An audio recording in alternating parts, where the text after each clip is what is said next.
desperately need to get together and let our voices be heard. This is Buffalo What's Next. I'm Jay Moran. I'm Bridget Jaipal Valenza. I'm Dave Debo. And I'm Thomas O'Neill White.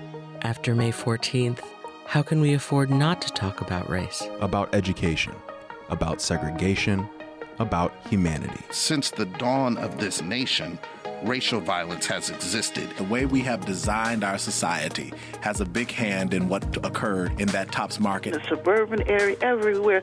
We must work and teach our children. We need to make sure that we put more funding in our programs that help prevent gun violence and more money into art. If we're going to have some real healing, we've got to have space to tell some uncomfortable truth. And this is Dave Debo. Today on the program, we look at access to food with two different angles. Imagine if you were in need of support and suddenly you were earning $200 less each month. Coming up a little bit later today, a discussion on what happens now that emergency pandemic food stamp benefits are going away. There are people for whom that scenario is legitimate. They will be losing $200. They were using that money to keep up with inflation, but it has now disappeared. So we're going to talk a little bit about that. Trina Burris will be with us. She's the relatively new CEO of the United Way of Buffalo and Erie County. And we'll be talking about SNAP and poverty and the working poor in just a bit. But first, a look at community solutions to try and fight the food apartheid on the east side, the lack of healthy food in certain neighborhoods. Rita Hubbard-Robinson is with us. She's a longtime crusader for health and programs to support health, and she has a dream to take an old factory on East Delavan and create a farm and food hub. I visited the site with her and saw what was once a massive facility, but right now just stripped down to steel girders ready to be rebuilt. Definitely have to be a visionary to see past the rust and the steel, but we've been looking at this space since 2009. Before that dream is realized, though, it looks a lot different now. We're looking at all steel frame. A little bit of the bricks are left from the face of the building, but aside from that, it is just the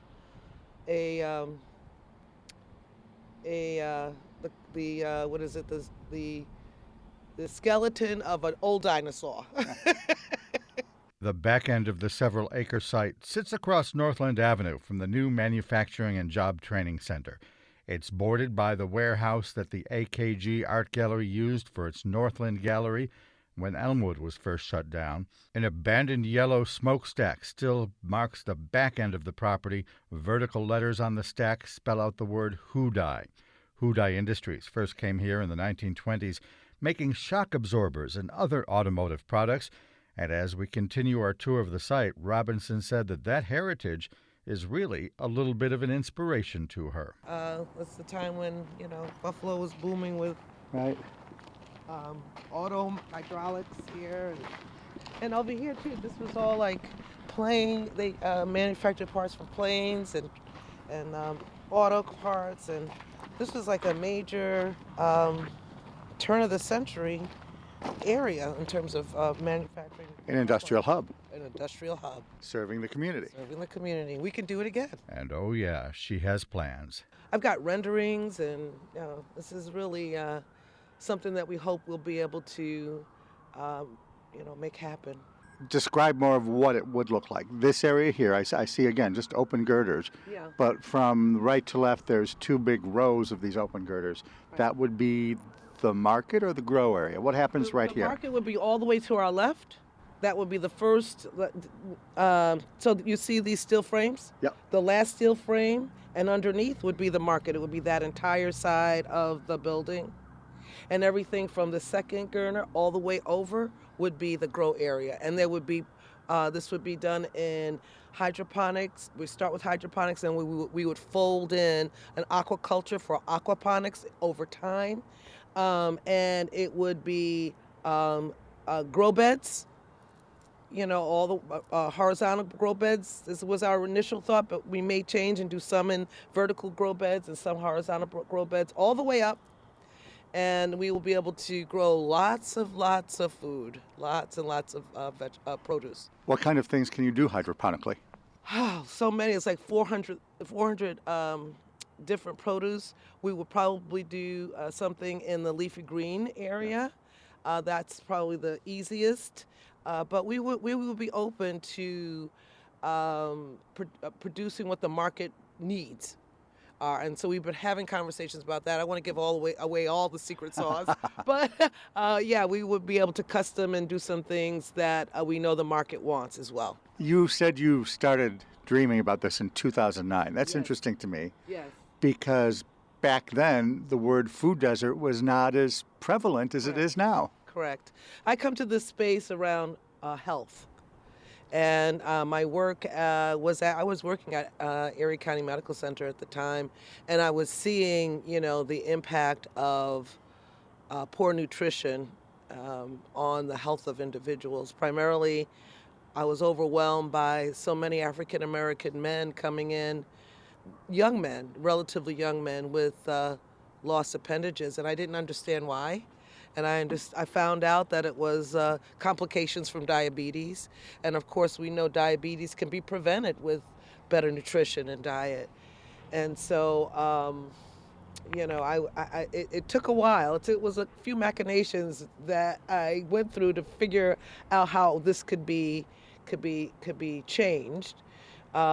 We had a farmer's market at Erie County Medical Center to sort of try to figure out how we can have access to fresh fruits and vegetables in this area. Of course, this is the Delavan Grider area, and there are no supermarkets in this area. There used to be 3 supermarkets not too far from here at the Central Park Plaza.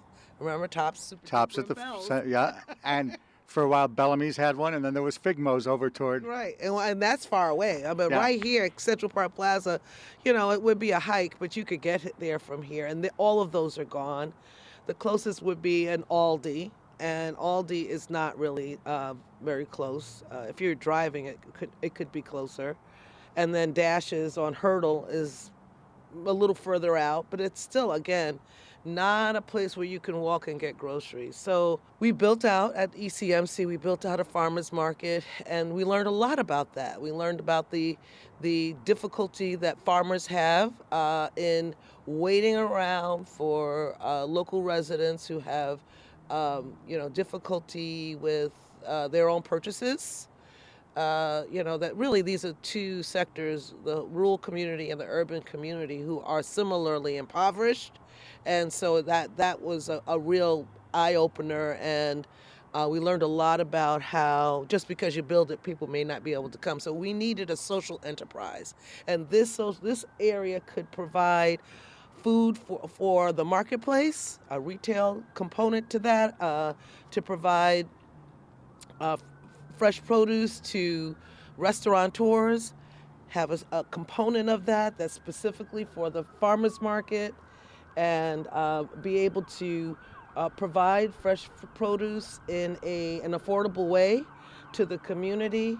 It would also support rural markets, rural farmers to come and be a part of the farmers market. We could be a food hub, so those that are coming in from our rural areas could have a stall here.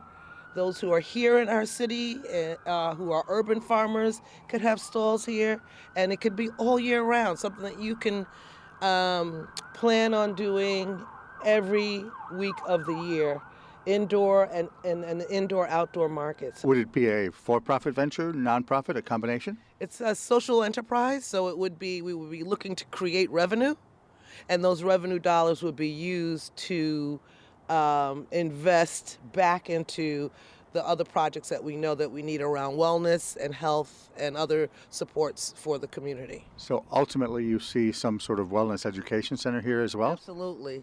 In fact, when we ran the farmers market at Grider Street, one of the things that we would always do, particularly during the lunch hour, is have fitness activities and other wellness things right at the market. And we would do that here.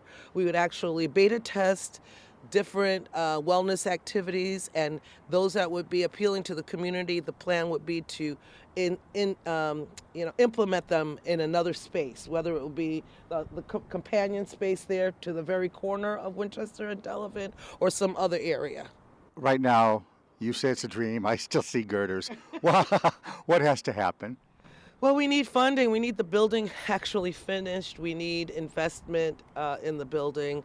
Once the building is done, then once we have a completion date for the building, then we are rather confident that we can raise the funds necessary for the equipment and the build out internally to the building. So we need a roof, we need walls, we need windows, we need water connections, we need all of that, and then we need everything in the install for the inside. So that would be internal walls, lights, toilet rooms, running sinks, and etc. What sort of time frame do you have? Well, I would have loved this to be done well before now, and certainly before I retire. So I'm hoping that within the next 2 years, 3 years, this would be a done deal. Rita Hubbard-Robinson is with us from Newwater & Associates. Her dreams of converting this site is just part, though, of the overall work that she does on health. And for that part of the discussion, we move to her offices, where she works and consults on health projects nationwide. On site, you spoke about the health need. How great are those health needs? Well, we rival third world countries in our health in the city of Buffalo. We're one of the most unhealthiest counties in the state of New York. When you look at the health rankings, we always are in the bottom 5. We rival in terms of areas and cities, the Bronx, and the Bronx we're always neck and neck with the Bronx, New York. And if you were to take the city of Buffalo in about 5 zip codes out of the mix, that the whole county of Erie's health rankings would probably be one of the top 5 in the state of New York. So we know that the black neighborhoods in our community are suffering from these poor health data. We have some of the highest infant mortality, some of the highest poor maternal health.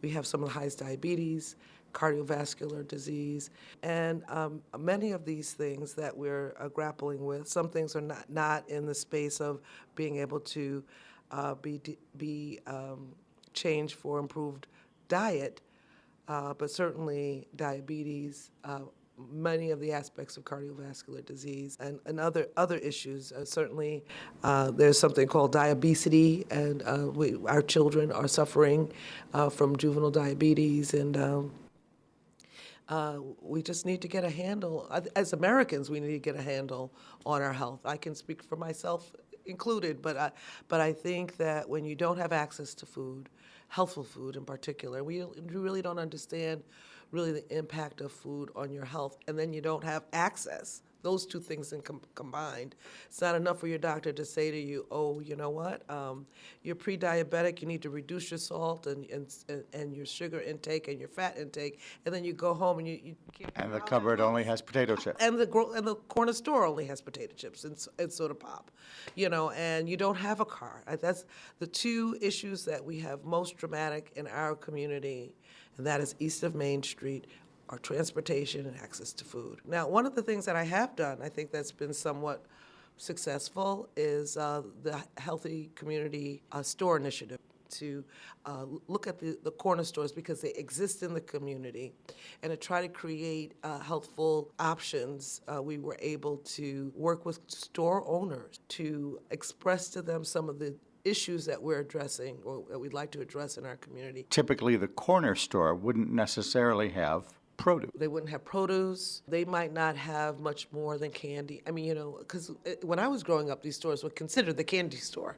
Yeah. So they might have milk and eggs, but they don't really think of themselves necessarily as a place where people can go do their grocery shopping. That's not the typical model of a corner store. So it's a combination of changing the store around a little bit, introducing healthful options, including produce, and then also educating the community. So Cornell Cooperative Extension, we have a Healthy Food Community Advocates group that will and does do tabling, and they go out into the community assets and share information about what foods are healthful. Just because, like I said earlier, just because you build it doesn't mean they're going to come. There has to be some connection between my experience, my likes and dislikes, and what the information really is. So you load up the community with the ability to understand what those little call-outs are on the side of the boxes that give you all the nutrition information and what they mean. Who teaches that? How do you learn that? Most of my life, right, I never even looked at that, right? So you equip people with information and knowledge, help them to understand the impact of salt, sugar, and fats in their diet, and helpful ways in which to change the way and modify the way we cook items, and how we think about food that we eat, how much of that food we eat during the day. What is a proper portion? We don't really understand portions. We don't have this knowledge. It's not taught. Home ec has been taken out of the schools. We used to get a little bit from school. When I was a kid, I made a little apron, in home ec. Those things don't exist anymore. And so really being able to equip community with knowledge, helping community to see and understand what's actually happening from this macro view of the community. Most people think I have diabetes.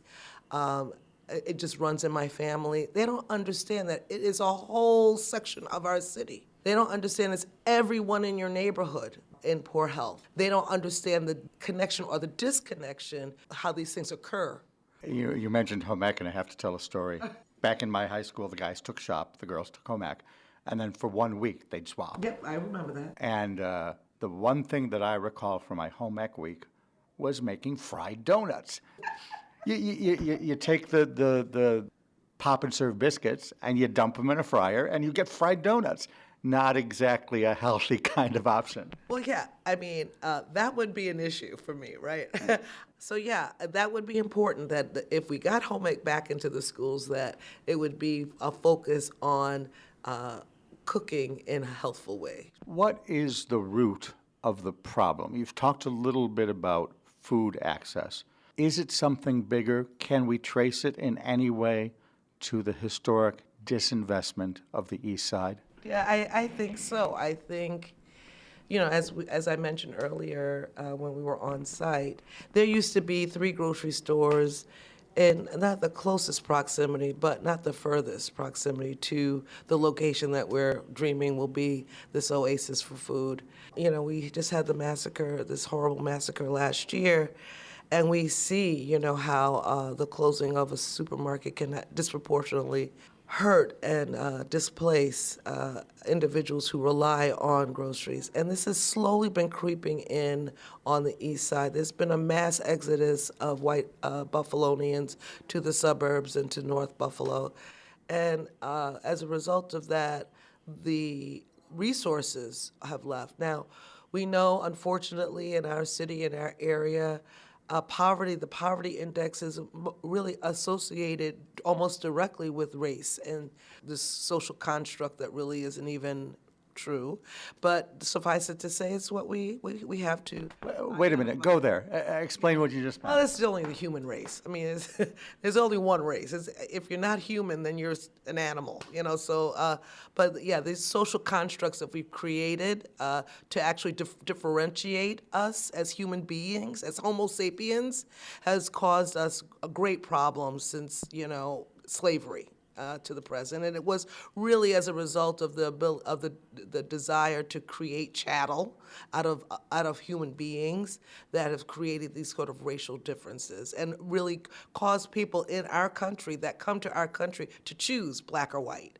When before they got here, they were, other peoples, West Indian peoples from various countries. They were European peoples from various countries, and when they got here, they got to choose.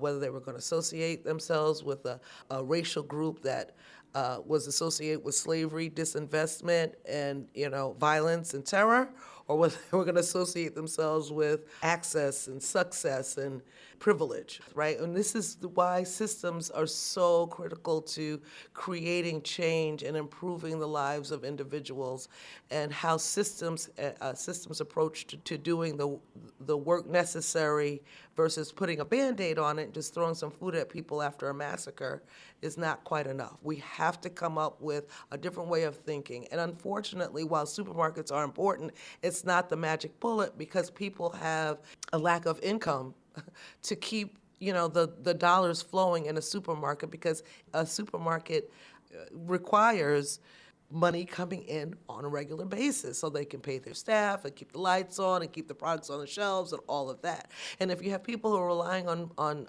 their check that comes once a month, that is not going to keep the lights on in a supermarket. So we get that part. So we've got to come up with different models. We've got to come up with different ways of looking at how we can address issues of health, address issues of access to health, address wealth creation, and improve what we've got here. And we're sitting ducks, as we saw on 514 otherwise. And some of what I've heard talked about as a systemic solution is ownership. We look at Alexander Wright and the African American Heritage Food Co-op. An idea of not needing a Wegmans or a Tops to invest, but trying to keep money back in the community. We need money to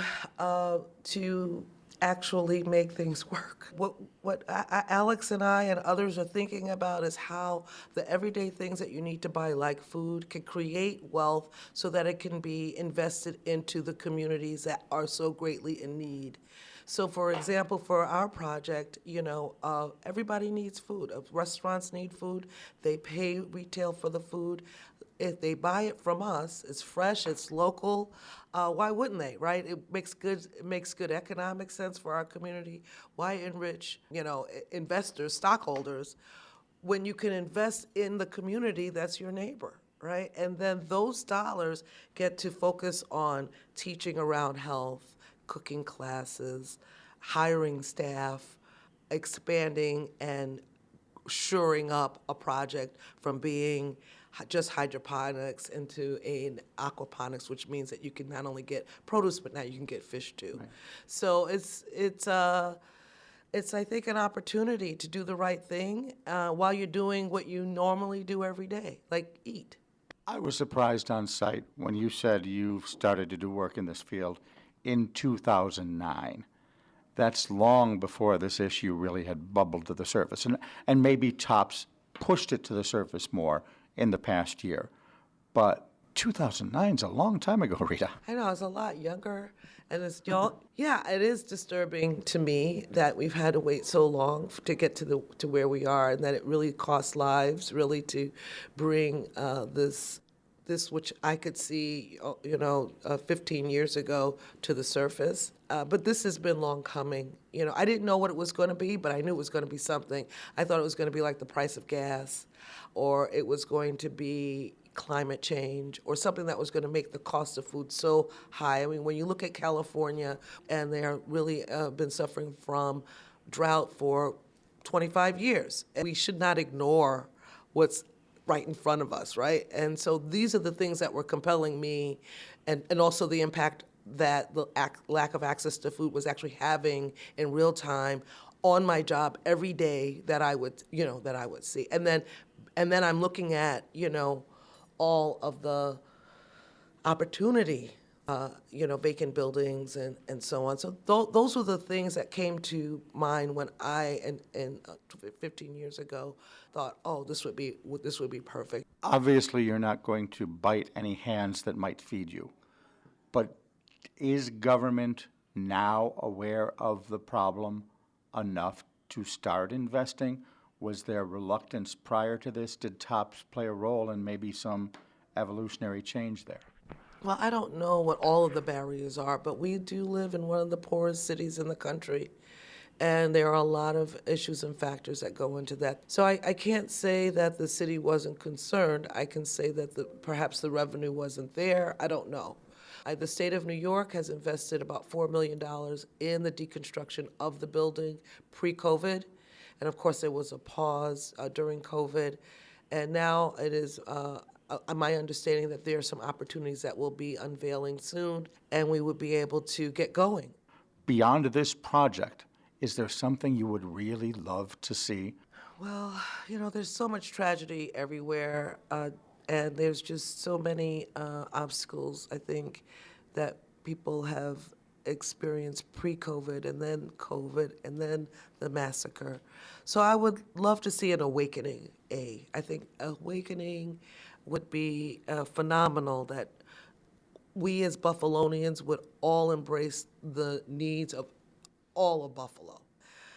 And then, like I said, the bigger thing, all of the systems kind of coming together and seeing that when you invest in East Side, when you invest in urban center, when you invest in our children and our future and in our health, is an investment in business, it's investment in the longevity of our city and tax base and all of those things that come with the health and the development of community. And so it's not either or, it's this and that. We know we need to build houses, not houses or a place where food can grow. It can't be the covering of the 33 or investment in housing. It's got to be both. We can make a change. It can be part of a greater change because of the ability to create wealth in it and to set as an example for our children who would walk past this structure. Somebody cared about me. Somebody cares about me. And I can be whoever I want to be because I'm going to go in here and get an apple. I'm going to go in here and get dinner today. Rita Hubbard-Robinson is the principal of New Water and Associates, a health consulting firm doing a lot of work not only across the country but on the east side of Buffalo. Her proposal for 541 Delavan Avenue needs about $4 to $6 million, and she is awaiting preferred developer status from the city of Buffalo to move ahead with that. We have pictures of what that site looks like. If the tour alone that you just heard isn't enough, go to our website at WBFO.org. Coming up, a continuing topic of food and access to food. Today is the day that pandemic emergency SNAP benefits go away. What does that mean for the working poor? What does that mean? We'll talk about that. Coming up next, Trina Burris is here. She's CEO of the United Way of Buffalo and Erie County. More with her straight ahead. This is Buffalo What's Next on WBFO. Are you looking for a rewarding career in public media? Visit WNED.org/careers to learn more about becoming a part of a talented team dedicated to making a difference in our communities. Employees at Buffalo Toronto Public Media enjoy a variety of outstanding benefits. We are located in downtown Buffalo, and we have free parking. We are focused on inclusivity and belonging. Come as you are and apply today. Visit WNED.org/careers. Marketplace wants to know, what have you always wondered? We get to the bottom of your economic queries, whether it's how coupons actually work or who writes the tax code. No question is too big or small. Ask your question at marketplace.org/wonder. You might just hear it answered on the air in our series, I've Always Wondered. Weeknights at 6:30. This is Buffalo What's Next, where we have conversations with the community about moving forward. To have your voice heard, press the Talk to Us button on the WBFO app, and we'll work to get your questions and comments on the air. Join us on Twitter at WBFO or email us at news@WBFO.org. Together, we'll have the conversations that are needed. This is WBFO, your NPR station. And this is Dave Debo. For the balance of the program, Trina Burris is with us. She's the relatively new CEO of the United Way of Buffalo and Erie County. We're talking in general today about the working poor, about poverty, but also an event happening today that probably is going to change the landscape for the people that we fit into those categories. Who are those people? We'll get there. But first, Trina, welcome. Thanks for being here. Thank you, Dave, so much for having me. Let's start with the talk about these SNAP benefits. During the pandemic, they were increased for some families as much as $200 a month. That was a temporary thing for the sake of that pandemic. Now, after a year and a half, it goes away. So I'm picturing a household that is suddenly having to survive on $200 less a month. What's that look like? So Dave, you point out the problem really well. So since April of 2020, families have been receiving increased SNAP benefits as a response, of course, to COVID. And now, that's expiring at a time when we are all seeing increased grocery store prices. We won't even talk at this point about the other emergencies and situations that have happened locally in our community. But the reality is somewhere between $95 at least to your point of maybe a couple of $100 in change in their food budget. And SNAP, just so we're all plain, is basically food stamps. That's what we're talking about here. Yes. Although that's maybe not the term that they like to use. The government doesn't call it that anymore. Yes. SNAP stands for Supplemental Nutrition Assistance Program. Okay. All right. Yes. And it is used, again, because it is food stamps, it is used pretty much for food stuff. Yes. So the government would say that about 30% of your income should go towards food. And so it's a very complicated calculation, but basically if your food budget is something other than that, and you fall within income guidelines, the government would see fit to provide some additional support for food needs. And here in Erie County, there is a significant issue surrounding hunger, and there are many people who are working on that very diligently, Rita Hubbard-Robinson being one. Sure. And yet we're still seeing challenges. Let me pose an alternative argument, because maybe there are skeptics out there that are saying, hey, this benefit, this extra amount, was designated strictly for the pandemic. And yeah, I know that inflation's gone up in the meantime, but this was pandemic money. The pandemic's gone. Why do people still need, he says somewhat rhetorically, why do people still need this pandemic benefit if there is no pandemic? So I guess my counter to that would be, think about how long it typically would take government to address a known issue or issue that they've recently identified. The pandemic for us basically started March 2020. By April of 2020, the government said folks need this additional benefit. So it was a problem then, right? That the government could easily recognize would be exacerbated by the pandemic. However, since the pandemic, what has changed for those individuals? Probably not much. The government would say that the federal poverty line, for example, for a family of four is $26,200. At United Way, we focus on and talk about the ALICE population, which are asset limited. Are you going to get a smiley face on your I don't paper? Get it all, Let's see. No, maybe only half a smile. Asset limited, income constrained, employed. There you go. Working poor. Smiley face for Dave. Smiley face for Dave. Google's amazing, isn't it? Absolutely. Absolutely. Thank God for it. So those folks are the people that are in your everyday lives, people who on the surface you would say have good jobs. They are working hard every day. And we even stray away, Dave, from the term of working poor because they're working hard. And if we and so maybe multiple jobs, right, to try to make ends meet. So the ALICE level is $76,900 for that same family of four.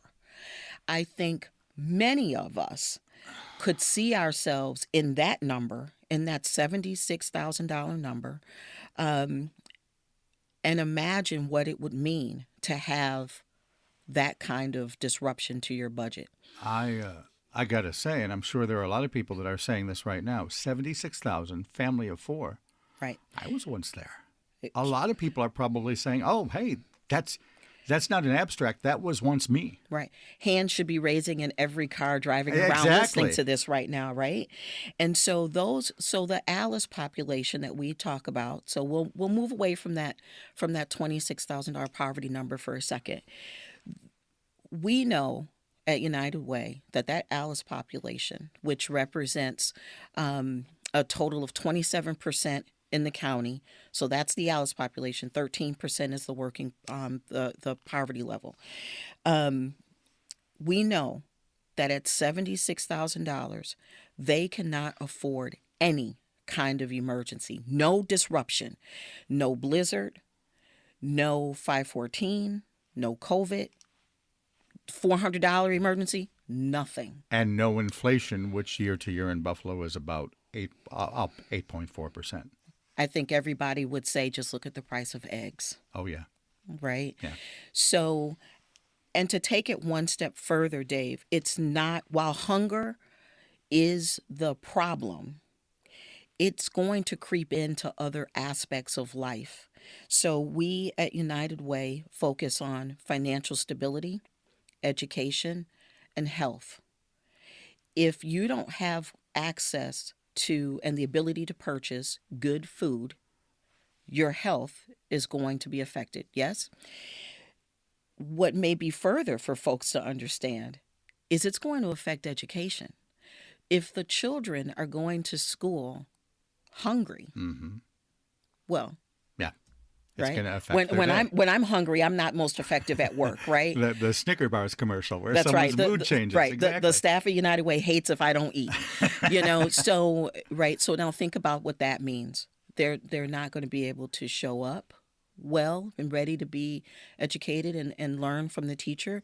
There's going to be increased behavior problems, all these other things. So it's not just about the SNAP benefits ending, it's what's going to happen after that. After our break, I definitely want to get into a broader discussion about poverty, maybe what can be done about it if in fact there is something. But let's stay with SNAP for just a minute longer. Yes. What do you see as the immediate fallout of this change today? Well, immediately, if folks were not aware / paying attention, they're going to walk into the grocery store and they're going to be surprised, right? Yeah. There's going to be, I would anticipate immediate stress on the adults leading households, particularly with children. 4.2 million people were lifted out of poverty just simply because of the short-term pandemic-related benefits that people were given. Say that again. 4.2 million. Oh my! Were immediately lifted out of poverty because of some of the things that the government did. The SNAP benefits being one, and so that number is going to fall. So 4.2 million people were just pushed back into poverty with this change today. At 12:01 today. Right? Philosophically speaking, that's literally what we're talking about. And that's a nationwide number, obviously. That's a nationwide number. Okay. What do you picture happening at all the agencies you work with? Food pantries, soup kitchens? They are going to see increased numbers for sure. Think about during the pandemic, there were some members of the population who were seeking food assistance from pantries, etc., for the first time ever in their lives. That's going to continue to elevate the response. There's going to need to be some sort of response to that. Are we ready for it? The jury's out. That was going to be my next question. What is the community capacity here?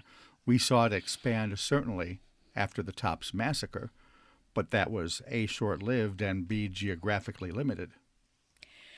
Well, I think the good news is we live in a community where we tend to care about our neighbor. One of your questions earlier, though, does get to how we feel about or maybe even stigmatize people that are getting these sorts of benefits. But the reality is we are a rich country and we are a community with some level of resource.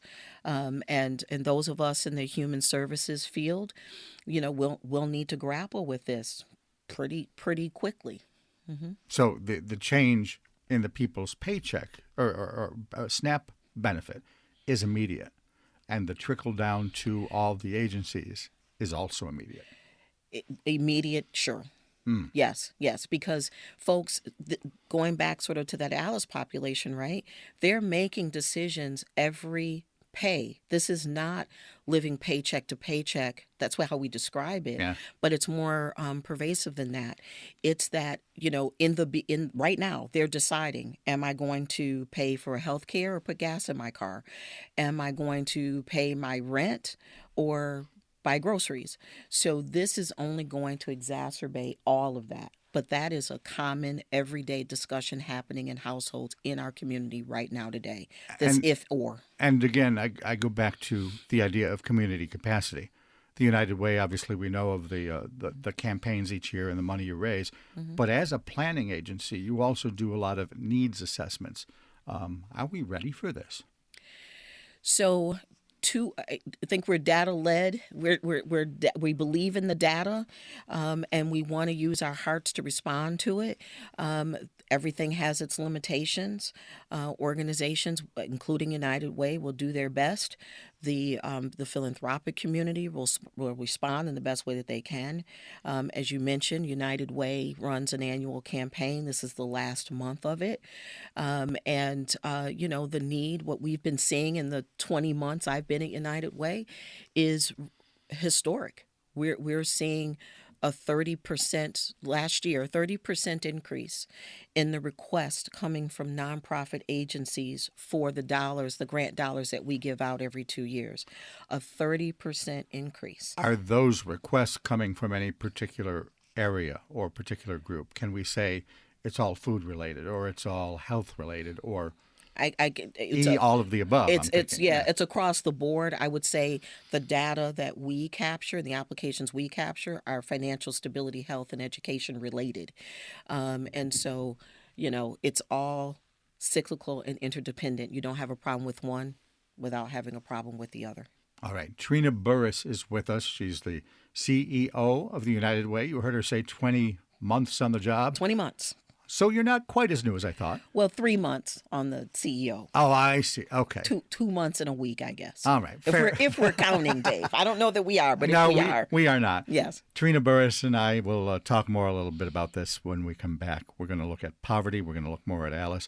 And again, we're going to look at what the needs are out there. Part of the reason why we're talking about this today is, again, today is the day that the SNAP benefits that were expanded during COVID are now unexpanded back to rates of a couple of years ago at a time when inflation has gone up 8.4% year to year in Buffalo. We'll be right back. This is Buffalo What's Next on WBFO. Don't miss Fresh Air with Terry Gross, weekdays at 7 p.m. on WBFO. Learn more about the flamboyant founder of the Roycroft Artisan Community and the WNED PBS production, Albert Hubbard, an American Original, now on YouTube. He needed to be an original, which meant some people are going to dislike what you do, what you say, who you are, ego, the way you look, the way you talk, and that was okay with him.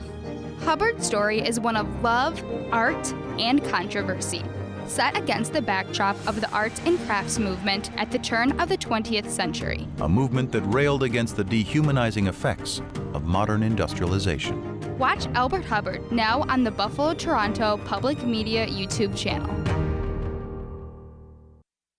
Looking for something great to watch on TV tonight? Visit WNED.org/TV schedule to find out what's on WNED PBS. This is Buffalo What's Next, where we have conversations with the community about moving forward. To have your voice heard, press the Talk to Us button on the WBFO app, and we'll work to get your questions and comments on the air. Join us on Twitter at WBFO or email us at news@WBFO.org. Together, we'll have the conversations that are needed. This is WBFO, your NPR station. And Trina Burris is with us from the United Way of Buffalo and Erie County. Earlier in the program, as we're talking about this decline or this decrease in the SNAP food stamp benefits, there was a point where you said so many people can identify with Alice, not necessarily with poverty, but with this asset-limited, income-constrained employed. And I know people, you say they don't like the word working poor, but to me those two words do sum it up maybe easier than ALICE. So who are the working poor? Do we have numbers on their age or their race or I don't even want to say typical because typical is probably not something that applies in this case. But who fits this category? So there are a combination of factors, as you pointed out, age being one. So in the Alice population, there are individuals, both black and white, that are living at this level.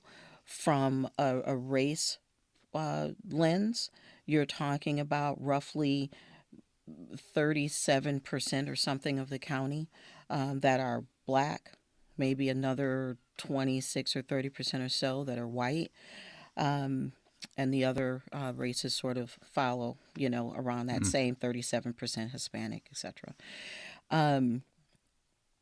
One of the things we look at across the county in terms of ALICE concentration, right? So we have this ALICE map of Erie County that we look at. And one of the things that we really want to point out about it is that no place across the county, including in affluent communities, is the number 0. Now, sure, in the city of Buffalo and the rural communities, it's significantly higher, right? 60% or more. Yeah, I'm looking at that very map right now. Yep. Buffalo 63. I think that leads it, but I see stereotypically we think of Clarence as rich. Yes. Clarence has 20%. Exactly. At the ALICE threshold or below the ALICE threshold. We obviously think of the rural poor. Collins has 43%. That I think we could have predicted, but Aurora. 28%. Again, a community that's sometimes seen, granted there are rural areas there, but it's a community that's sometimes seen as being richer. Newstead, 36%. Grand Island, 26%. Tonawanda, 40%. It's all over. Right. So again, to your quick research, right, it's not even that it's not 0. It's not even small. Everything is double digits. So for me and the folks at United Way, it's so critically important for us to keep communicating about ALICE in a way that everybody knows it's not just one segment. It's not one group. It's the entire county that's being faced with this. If we think about 514, I mean, some of that is because we're at the top of the wrong list, right? And so anytime something happens largely, like what we're talking about today, SNAP, our entire county is going to be affected. Yeah, there is no 0 on the map. I think the lowest number I see here is Orchard Park, but that's still 24%. Right. That's right. One person out of every 4. It's all statistically significant. Yeah, exactly. Right. And so who are, we can look at the numbers and the percentages, but who are they? They're your bank tellers. They're the people you rely on at your doctor's office. They're your teachers. It's people that you would look at, generally speaking, and say, these folks have good jobs. They're fine. They're not fine. They're working multiple jobs to try to make it meet. It's not the stereotype of the kid at McDonald's or the single mom or any of those preconceived notions. It's some of that for sure. And maybe it's higher in those demographics for sure. But it's not 0. Why the focus on ALICE instead of a focus on poverty? And again, in the earlier segment, Rita Hubbard-Robinson was saying, so many of these questions are not either or. We can support food equity and we can support a stadium. We can support food equity and we can support paving in or covering the Kensington. So I know that your answer is probably, hey, Dave, it's not either or. But why is it necessary to look at ALICE instead of just looking at poverty or to look at the two of them together? Yeah. So I agree with Rita 1,010%, as you would suspect, Dave, right? Yeah. In my opinion, if this is going to take ALICE and the folks living in poverty make up 40%, that means 60% conceivably are okay, right? But that 60% and even the 40, so 100% of us have to understand and see ourselves in this issue, because if you don't subtract yourself from it, you're more likely to be aware of it, and your behaviors would indicate it to be so. And so that's what we need. Before I started working at United Way in my banking career, I was obviously very focused on the financial stability of folks. I considered myself to be a fairly aware individual. I can tell you when I walked in the doors for my first day, I said, I don't know anything. I am not aware at the level that I need to be or I should be as a leader in this community. And so when we talk about this, Alice, and this 40%, it's with that in mind, that we all need to be aware. This question is one that I probably shouldn't have left toward the end when there's only 5 minutes left. Grab your shoehorn. We're going to try and fit the topic. I'm going to buckle my proverbial seatbelt. What can be done? And I know, again, that question is so much larger than the amount of time we have left. Yes. But talk a little bit about solutions. So solutions are very important, right? So the first thing, when you think about equity, as much as we do inside the walls of United Way, equity being about access to information. If folks that are listening to us today need more information or more help about this topic or something else, they can do one of two things. They can go to the United Way website to take a look at, at the information we have there. If you are a person that's in need of assistance, whatever it is, we call 211 the non-emergency emergency number. 211 is a strong referral source for individuals who are facing things such as food insecurity, income issues, mental health issues, that sort of thing. Take me through that. How does that work? I call up and say, hey, I've got a problem. And automatically, depending on the problem, there's someone out there that can give assistance? There's someone that will answer that call 24 hours a day that will provide you with information about resources that are available. 211 is a program of United Way. When folks across our geography call, we're capturing all that data, right? And some of that data that's sitting inside of 211 is informing what the organizations, United Way and others, are doing and help us identify what the problems are being faced in our community. I got you a little off topic, though. Access to resources is part of the equation. What else is there? There's also, for employers, you need to be thinking about the fact that your employees are having these issues. These folks are your employees. There's a program at United Way that we're happy to have conversation with employers to help them to help their employees through some of these things. It's called Work-Life Solutions. It's that thing, that prevents employees from showing up the way they want to and the way the employer needs them to. And again, about access to resources, to help them solve some of these problems. Some folks don't even know that they're eligible for assistance such as WIC. And so, so if you're called 211 would walk you through that, tell you what to do and where you can receive help. And it would also say, hey, the pantry down the street is at 123 Main or whatever. That's exactly right. It's all that. It's really tangible information. It's not just philosophical, here, call this place. It's really digging deep into what the problem might be. More strategically, does government, does all the philanthropic community, does the United Way, do any of those groups have something they could be doing that they are not necessarily doing? I don't know if it's a question of not doing. Not able to is probably what you right. would say. We all have barriers. However, we all do, I think, a yeoman's job in trying to talk to one another about government, what is it that you can do? What's the role of United Way in the ecosystem? Philanthropy, what's your role? And trying to figure out how, if we both all agree on the problem, and I think we do, we all agree and are aware of the problem, we then together can figure out some solutions. Some of that will come in the form of monetary contributions from philanthropy, and some of it will come from thought leadership. But the reality is, all of it needs to happen, and we're going to be dealing with this sooner rather than later. Is there a policy change that might be needed, other than not taking away the SNAP money we've been talking about? Is there a policy change needed at the federal level? There needs to be more investment in childcare, transportation, and housing. I know we're talking about food, but again, all of these issues are all interdependent. And so there needs to be a focus and an increase and an acknowledgement at the federal level that these issues are at play. All right, Trina, thanks so much for your time. Thank you so much for having me. Trina Burris is the CEO of the United Way of Buffalo and Erie County. She mentioned their website earlier. That's UWBEC, United Way, Buffalo Erie County.org. And if you open that page up, right a little bit down, you'll see a big yellow resources banner.